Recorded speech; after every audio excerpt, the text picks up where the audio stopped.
सीताराम की जय हो, राधे श्याम की जय हो।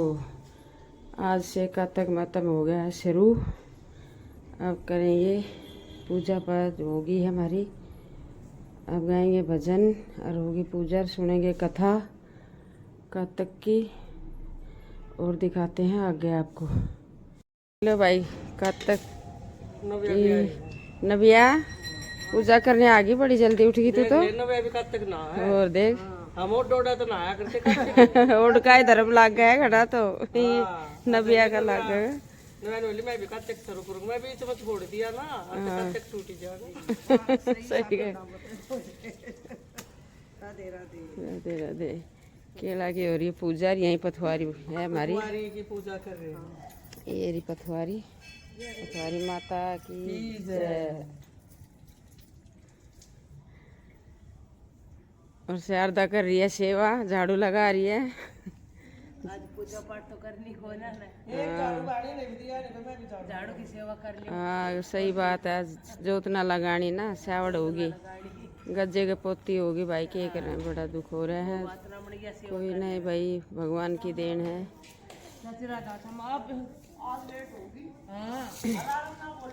इंदिरा राम राम जी जी राम राम। सब हो गई इकट्ठी, सबने कर लिया पूजा। यही करेंगे, सुनेंगे कथा। 4 बजे आँख खुली, घड़ी में देखो 4 बजे। आज के 2-3 डिब्बा पानी गए, कुछ ना खा के घर जोत पड़ती आ गई। 4:15 बजे आ भी गई थी।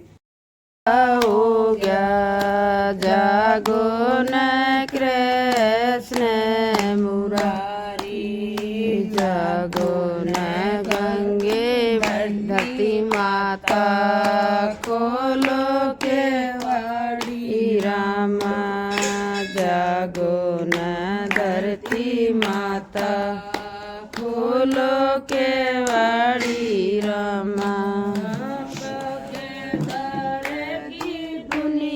सारी रे सवेरा हो गया, जागो न कृष्ण मुरारी, रे सवेरा हो गया, जागो न कृष्ण मुरारी, जागो न गंगे मैया, खोलो के वाड़ी रामा, जागो न गंगे मैया, खोलो के वाड़ी रामा। खड़ी सनाने वाली रे सवेरा हो गया, जागो न कृष्ण मुरारी, रे सवेरा हो गया, जागो न कृष्ण मुरारी, जागो न मुरारी बाबा, खोलो के वाड़ी रामा, जागो न भोले बाबा, खोलो के वाड़ी रामा। खड़ी सब जलाई रे सवेरा हो गया, जागो न कृष्ण मुरारी, रे सवेरा हो गया, जागो न कृष्ण मुरारी, जागो न तुलसा मैया, खोलो के वाड़ी रामा, जागो न पतवारी माता, खोलो के वाड़ी रामा। बार खड़ी से सींचण आई रे, नारायण नारायण नारायण नारायण नारायण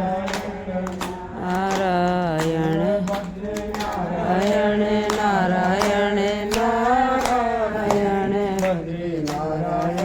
नारायण नारायण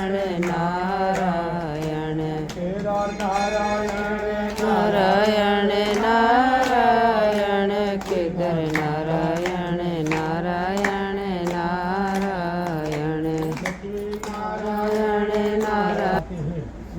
इसका कारण कहिए। भगवान कृष्ण बोले, हे प्रिय, तुमने मुझसे बहुत अच्छी बात पूछी है, मैं तुमको इसका कारण बतलाता हूँ, ध्यान से सुनो। इसी प्रकार का एक बार महाराज वेद के पुत्र राजा पृथु ने प्रश्न के उत्तर में देवर्षि नारद से प्रश्न किया था, और श्री नारद जी ने उसे कार्तिक मास की महिमा बतलाई थी। राजा पृथु के प्रश्न के उत्तर में देवर्षि नारद ने कहा था, हे राजन, एक समय शंख नामक एक राक्षस बड़ा बलवान और अत्याचारी हो गया था। उसने अपने अत्याचारों से तीनों लोगों को कंपायमान कर दिया था। उस शंखासुर ने स्वर्ग से में रहने वाले देवताओं को जीत कर इंद्राज देवताओं को लोकपालों के अधिकारों को छीन लिया था। उससे डरकर सभी देवता सुमेरु कोई दिव्य शक्ति जरूर है, जिसके कारण अपना अधिकार छीन जाने पर भी देवता बलवान होते हैं। यह सोचते सोचते वह इसी परिणाम पर पहुंचा कि वह सब वेद मंत्रों के बल से अपना बलवान हो रहे हैं। अगर इनसे वेद छीन लिया जाए तो वह अपने आप निर्बल हो जाए। पूजा की सामग्री लेकर सब देवताओं के साथ भगवान विष्णु के शरण में पहुंचे और भगवान को गहरी नींद से जगाने के लिए गाने बजाने लगे। धूप गंध आदि से बार बार उनका पूजन करने लगे। धूप दीप नैवेद्य आदि से अर्पण करने पर भगवान की निद्रा भंग हो गई और देवताओं सहित ब्रह्मा जी अपनी पूजा करते देखकर बहुत प्रसन्न हुए। प्रसाद लिया है और पंडित जी। उनसे कहने लगे कि मैं आप लोगों के इस कीर्तन और मंगलाचरण बहू से कहा कि तू दूध बेचा, तो अथवा माता की कथा। दूध दही बेचने गई। कार्तिक का महीना था, वहाँ पर सब औरतें पीपल सींचने आती और वो अभी बैठ गई और औरतों से पूछने लगी, तुम क्या कर रही हो? औरत बोली, हम तो पीपल की पतवारी सींच रही है। उसने पूछा, इसमें क्या होता है? औरतों ने जवाब दिया, इसके करने से अन्न धन मिलता है, वर्षों का बिछड़ा हुआ पति मिलता है। उस गुजरी ने कहा, तुम तो पानी से सींच रही हो, मैं तो दूध से सींचूंगी। उसकी साथ रोज कहती कि दूध दही बेच कर पैसे ला कर दे दे। वह लपसी कपसी की कहानी। और एक दिन दोनों लड़ने लगे। लपसी बोला मैं बड़ा हूँ, तपसी बोला मैं बड़ा हूँ। इतने में नारद जी वहाँ आए। पूछा, तुम क्यों लड़ रहे हो? लपसी ने कहा, मैं बड़ा हूँ। तपसी ने कहा, मैं बड़ा हूँ। तपसी बोला, सारे दिन भगवान की पूजा करता हूँ। नारद जी बोले, इसका फैसला मैं कल कर दूंगा। जी बोले, तू घोड़ा उठाया तो 1.25 करोड़ की अंगूठी निकली। अब नारद जी बोले कि ये अंगूठी तो तूने चुराई है, इसीलिए तेरी तपस्या भंग हो गई, इसीलिए लपसी बड़ा है। नारायण नारायण नारायण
देख दे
सुकावे खड़ी कदम तेरी छाएरी कोई राम मिले भगवान ढकले सान ढकलेरी माता पकड़े खड़े भगवान